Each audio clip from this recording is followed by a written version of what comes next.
Public hearings, I see none. Policy items, see none. Administration items. Michelle de Guzman.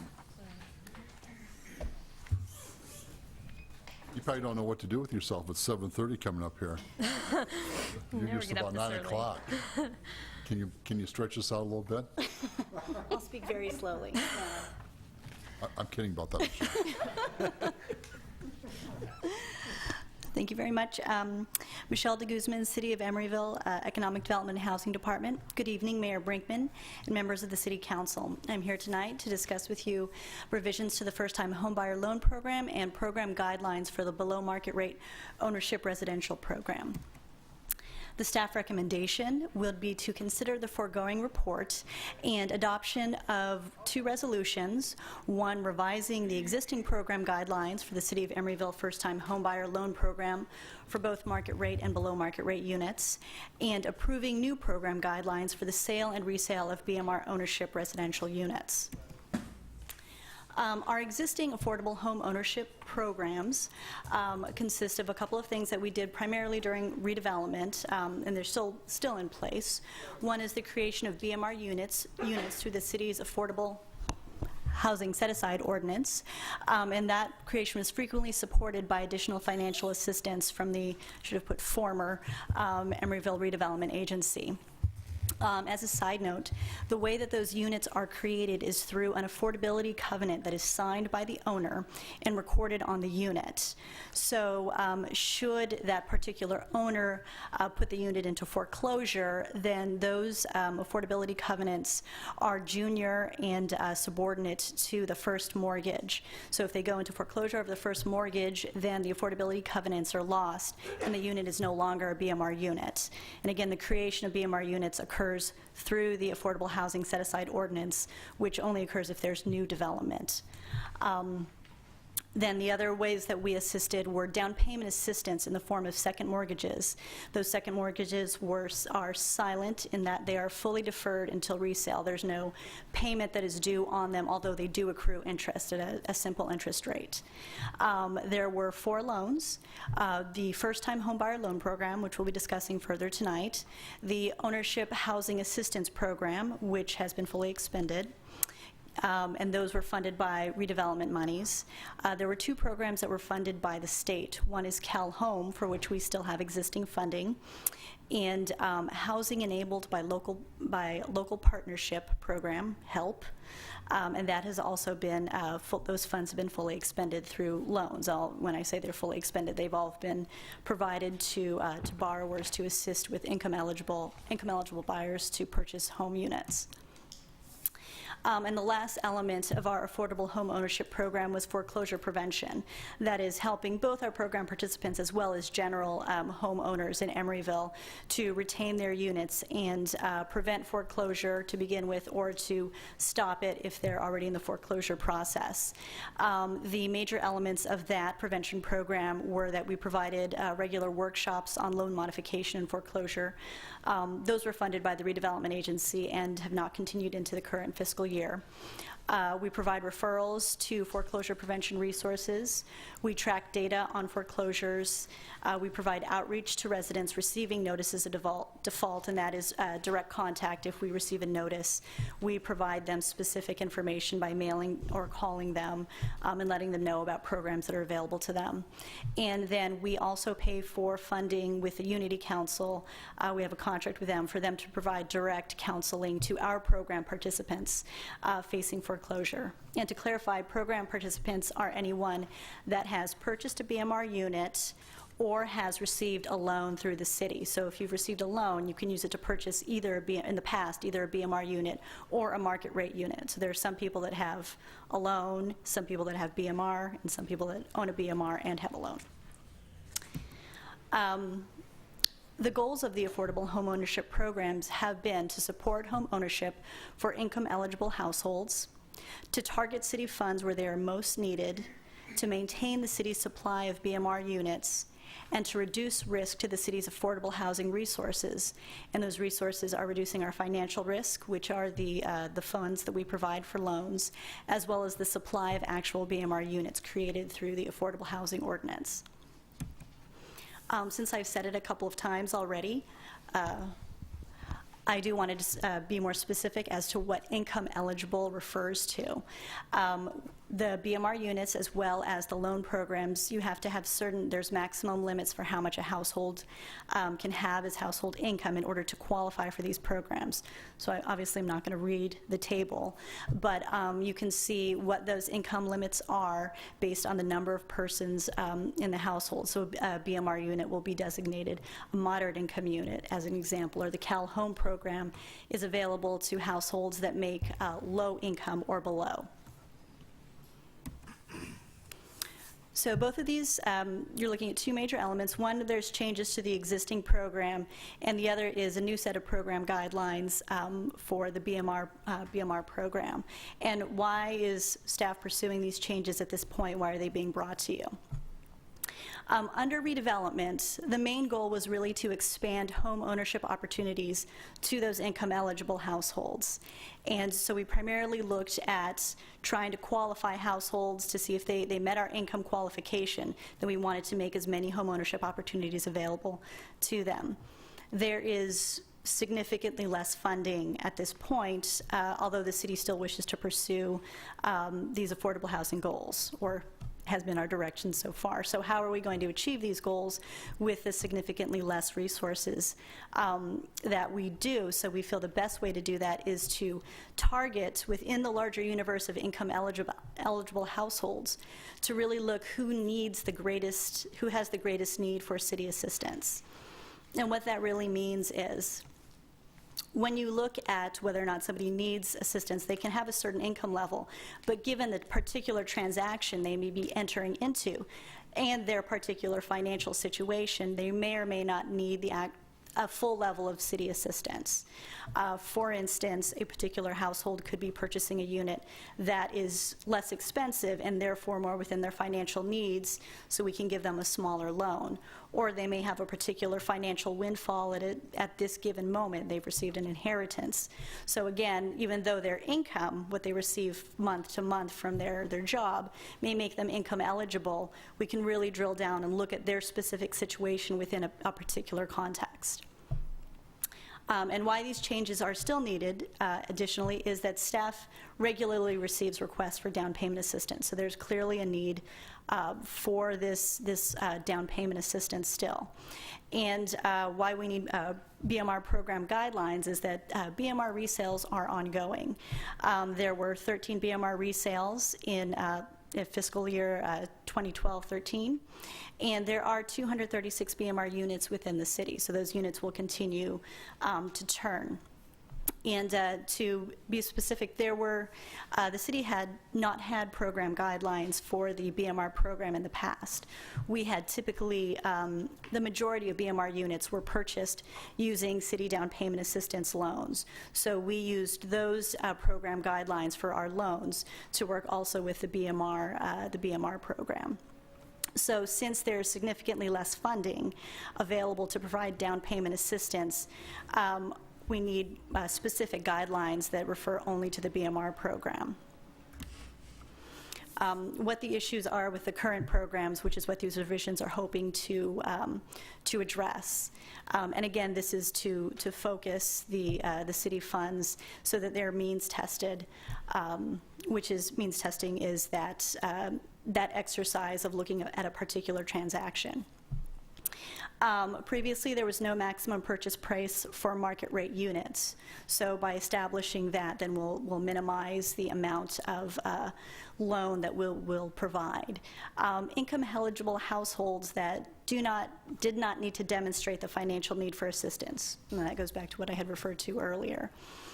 There were no minimum occupancy requirements for units, so the inefficiency in that is that sometimes you can have smaller households buying larger units, units with more bedrooms, and we have very few at this point, particularly BMR units.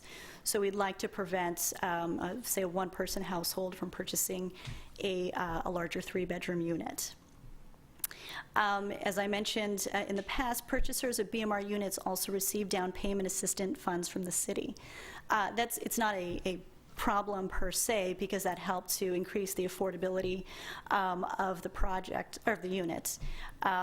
However, the way that the units are priced, BMR units are priced, is the maximum sales prices ideally are affordable to a household earning that particular income.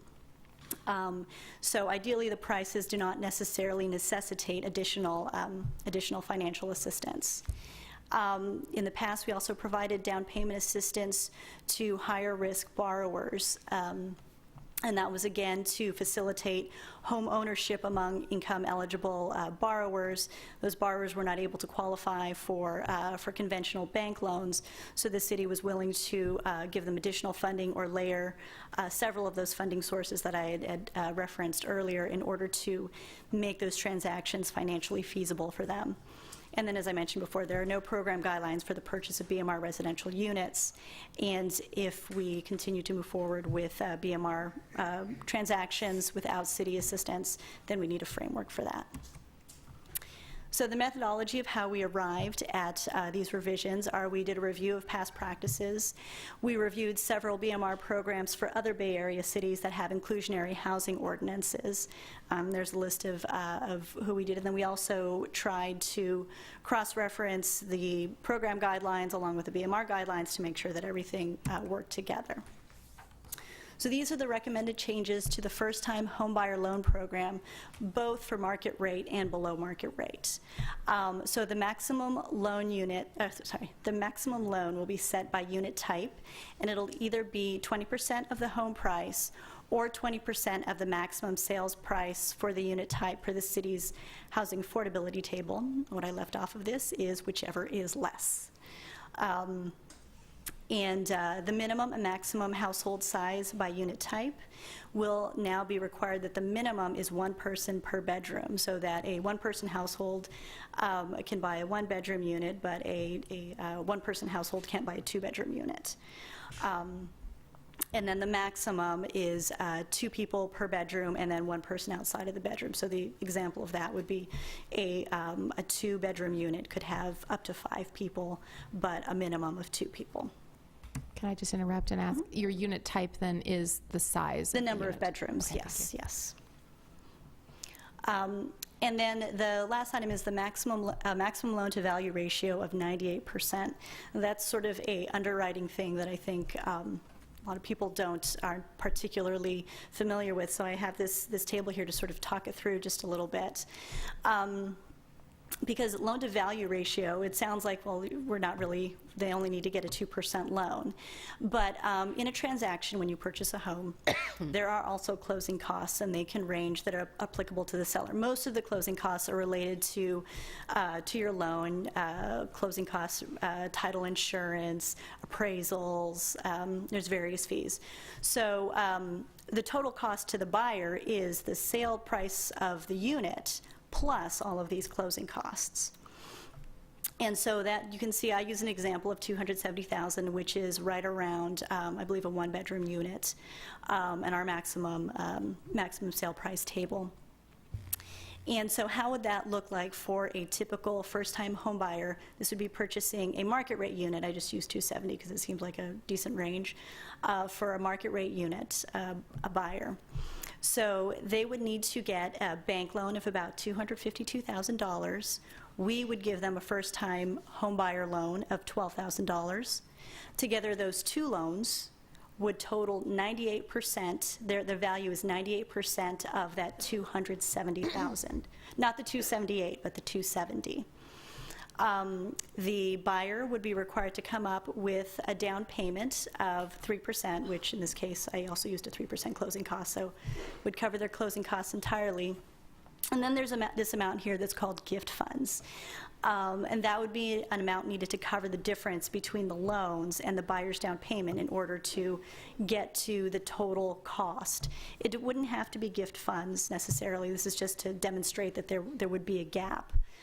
The first-time home buyer could try to provide a larger down payment.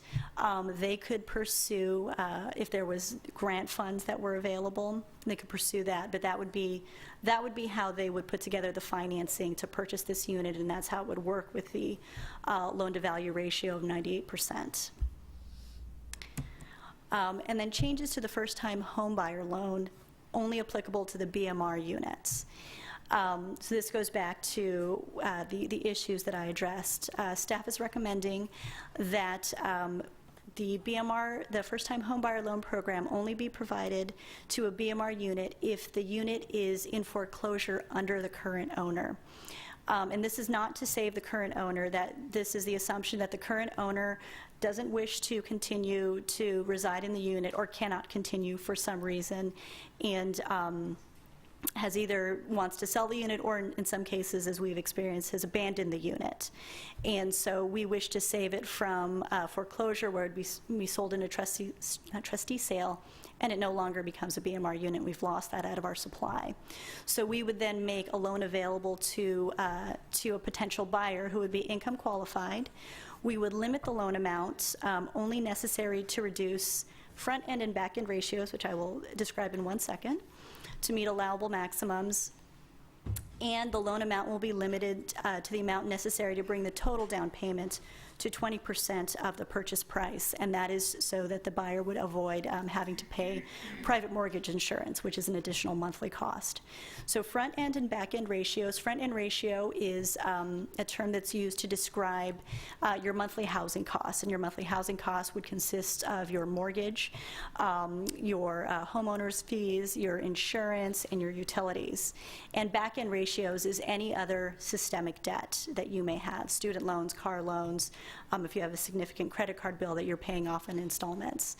And generally accepted, those range from 30 to about 40% for the front end, and then 35 to 45% on the back end. And that's the percentage of those costs of your total monthly income. Next to the next section is the BMR ownership guidelines. So these would be new. One of the first items is that staff is recommending that the BMR program, BMR units only be made available to first-time home buyers. That is currently not a requirement of the BMR program, although it is a requirement of our down payment assistance programs. So it just sort of puts them all similarly together. There are exceptions to who can be construed as a first-time home buyer, and they're sort of enumerated in the report, but if you're divorced or the home that you lived in before was substandard or it was a mobile home, there's a couple of different exceptions. And then the other item is that we have added, are suggesting that buyers not only be income eligible, but also means tested. And there are several items in which we determine whether or not their means are, that they really do or don't need our assistance. If they have greater than $250,000 in assets, and in the past year, I have dealt with buyers that have had assets in excess of that. So a lot of these are responses to putting the program in practice and understanding whether or not the actual implementation is meeting the goals of the program, and trying to create boundaries so that we can work with targeting the population we wish to achieve. Minimum credit score. And that was looking at a cross-reference of the cities that we looked at, the range of who had credit scores as limits. That was a little bit below the midpoint of that range. The maximum debt-to-income ratios, as I discussed before. And this would bring it in line with the discussion about revising the first-time homebuyer loan program as well. So it's, again, to just bring those two things into alignment. Financing requirements, we would ask that from the buyer's own funds, they have to have at least 3% down payment. And that would demonstrate an ability to save funds and hold them, which is an important element for homeowners to demonstrate. Gift funds are fairly generous, but that they can be no more than 49% of the total purchase price, so that the buyer has to be responsible for a mortgage and making those regular payments.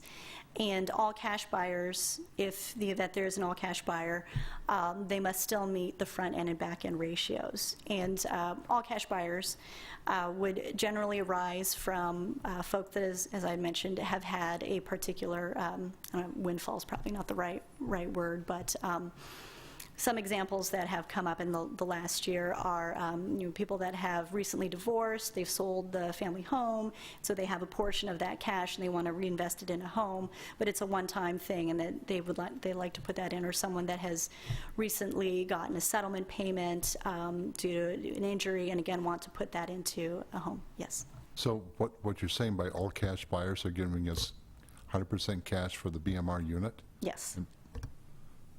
Yes. So, It's I happened. mean, if they're giving us all cash, why would they even be in this program? Well, again, that's the thing. So it's an issue of income eligibility. So you have your income, which is, Yeah, but there'd be no mortgage if it's all cash. well, they still have ongoing monthly costs, and their income there have been cases where there was someone that was in a position to provide all cash as a gift from someone else, so that wouldn't have qualified anyways. But monthly income was not adequate to cover the monthly housing costs. If you take away the mortgage, there's still HOA fees. In Emeryville, they can be, some of them can be fairly expensive, $300 and $400 a month. You still have to set aside funds for your property taxes. You have to set aside funds for your insurance, and so you can actually make I had a case where somebody was offering to make an all-cash purchase of a unit, but they did not have verifiable income, because I have to verify the income, verifiable income to cover their non-mortgage monthly housing costs. But some people do. Yeah. If you have a, I just questioned if yeah. the person needs to be helped. Yeah, well, quite frankly, that person couldn't afford a house because they couldn't pay the monthly housing costs non-mortgage. If they wouldn't have paid all cash for the house, they probably could have.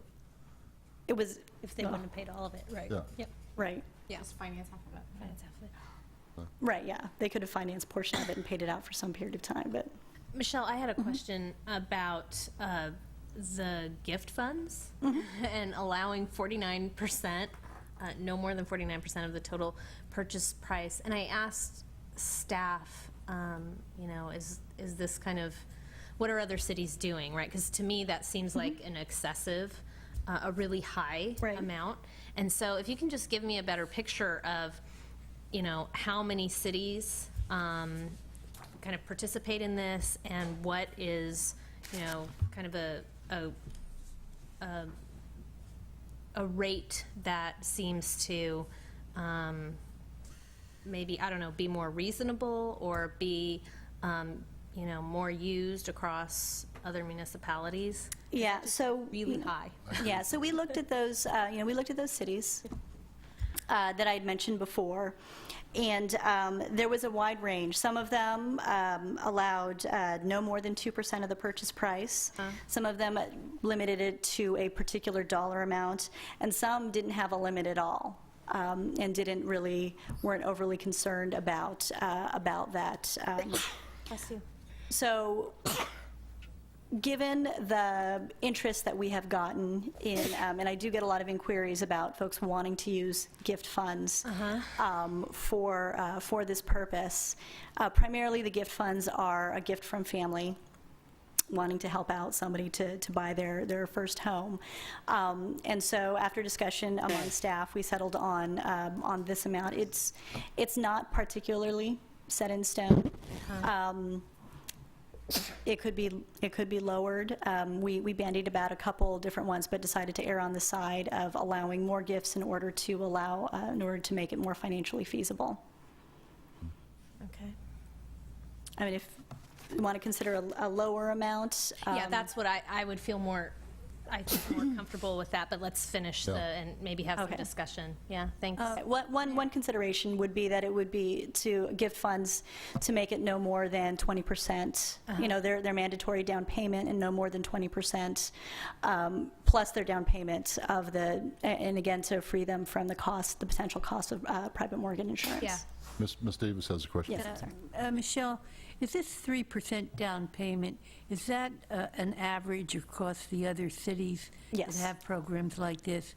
And what was the rationale that went into that, the 3%? Well, 3% is, FHA actually requires 3.5% down. So the rationale for that is to definitely make sure that they have some skin in the game, essentially.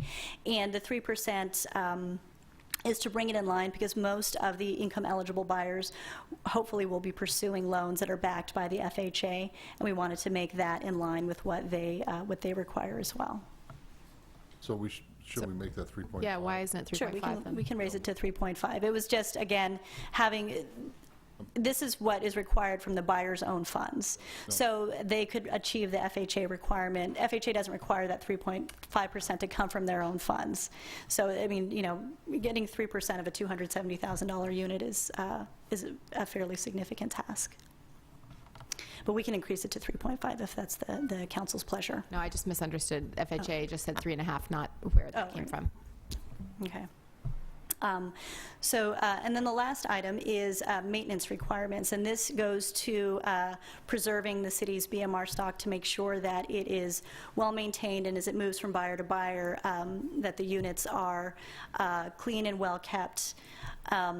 And so one requirement is the homeowner must maintain the unit, and then upon notification of resale, the city inspects the unit, and we take the inspection very seriously to ensure that it's clean, it's in good repair, that everything is fully operable, all appliances, all finishes, that they're free of any defects or damage, and that there's no code violations as well.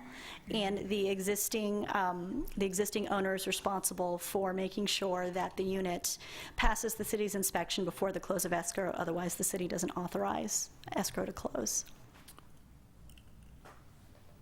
Mayor, Yes. I have another question, and this is concerning the high-risk borrowers. Over the life of the BMR program, do you have a ballpark figure of how these quote high-risk borrowers performed? Did we get what percentage of fallout did we get from the high risk? I haven't looked at that specifically, but well, I did actually. Sorry, I'm looking at my notes here.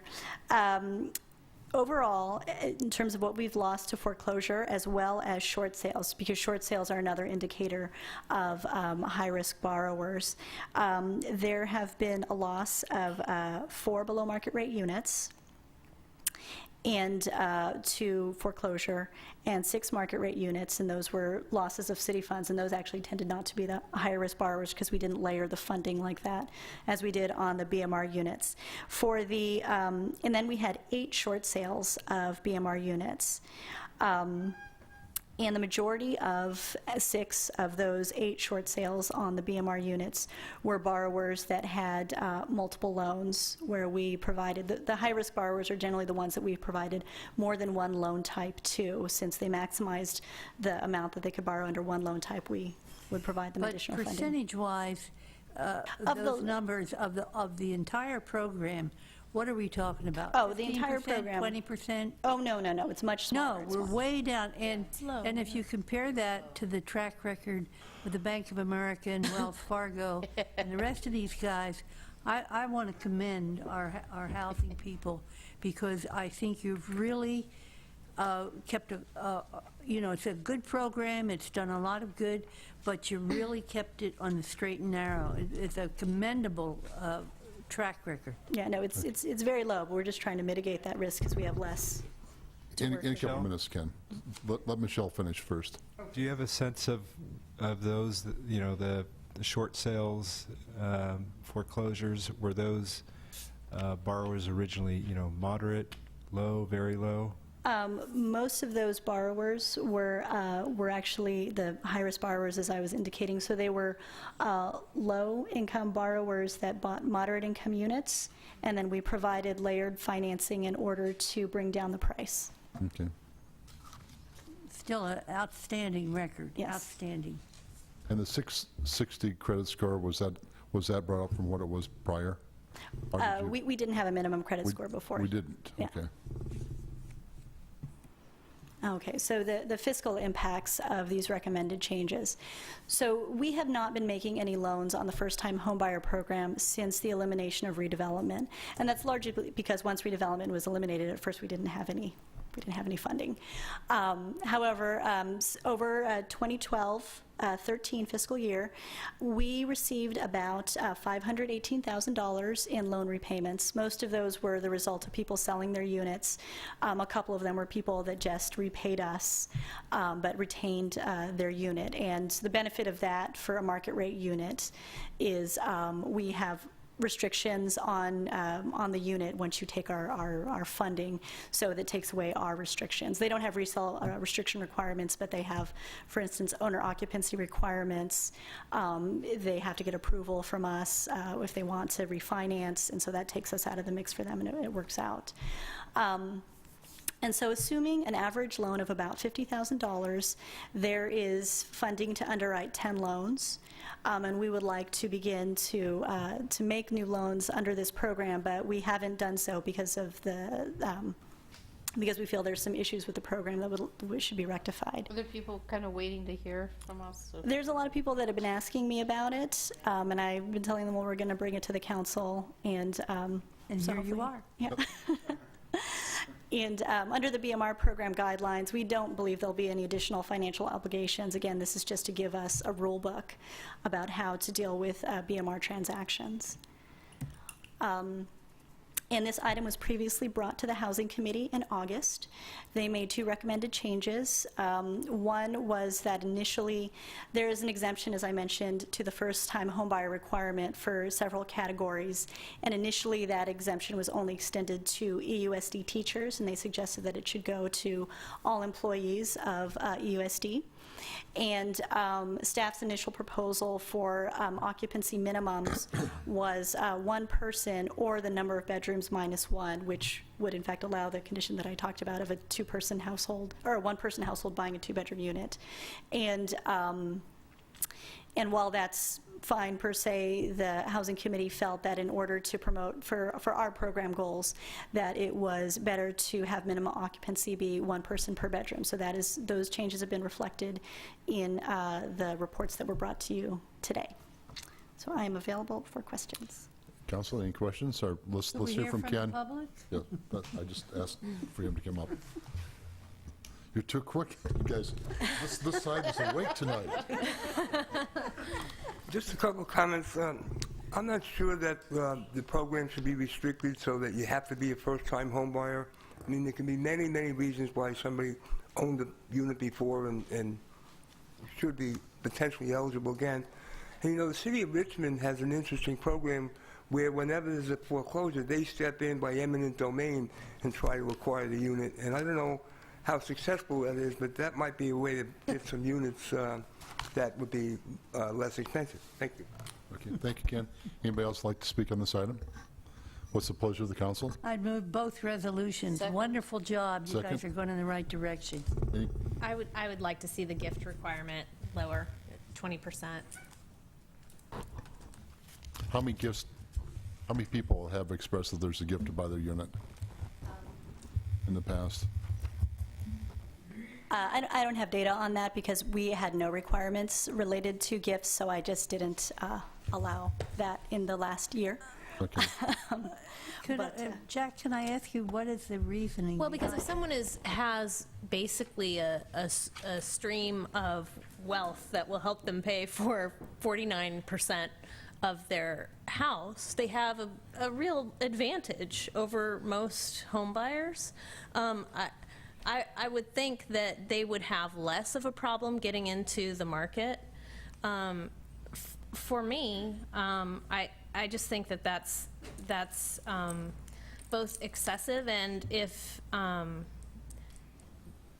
and I think also if people do that, you know, there could be a risk of, while it will maybe write down your monthly mortgage, that you still have these other fees. Like, to me, that feels like someone who's more high risk. I mean, they haven't saved these funds, they haven't accumulated the funds themselves. I would accept a friendly amendment because I think you're moving in the right direction, and we want to really direct this to the people who have the most need. not somebody who's got a rich mother, dad, or uncle or aunt. And so I would accept a friendly amendment on that. Could we hear from the housing experts? Do you think this would impact the program at all? So the main impact for this is because it's related to the BMR program, and our recommendations under the first-time homebuyer loan are that we not provide loans to the BMR units. Then it requires the buyer to be able to qualify for a larger loan, and sometimes that can be problematic when you have a lower income to qualify for a standard bank loan. So if we reduce their gift, that's a larger amount, they have to qualify for a primary mortgage. So that was sort of I why mean, I'm comfortable with that. That's, you know. I would recommend we just track and we'll see maybe next year when you come back with the report and see how many people were actually gifted that much money. Then we can make an adjustment going forward. What's the, Comfortable with that, Jack? I mean, that's one way to go. I would still propose a friendly amendment at 20%, because I mean, I don't have a chart showing kind of where we sit as far as, you know, offering 49, or allowing 49%, and you said some people offer just 2%. Right. Right? I don't know how many municipalities do that, but I would feel more comfortable with it being lower. Well, I'll pull back on the friendly amendment, so can you make a substitute motion? So the substitute motion is to reduce the allowable gift amount to 20%. I'd second that. Call the question. Call the question.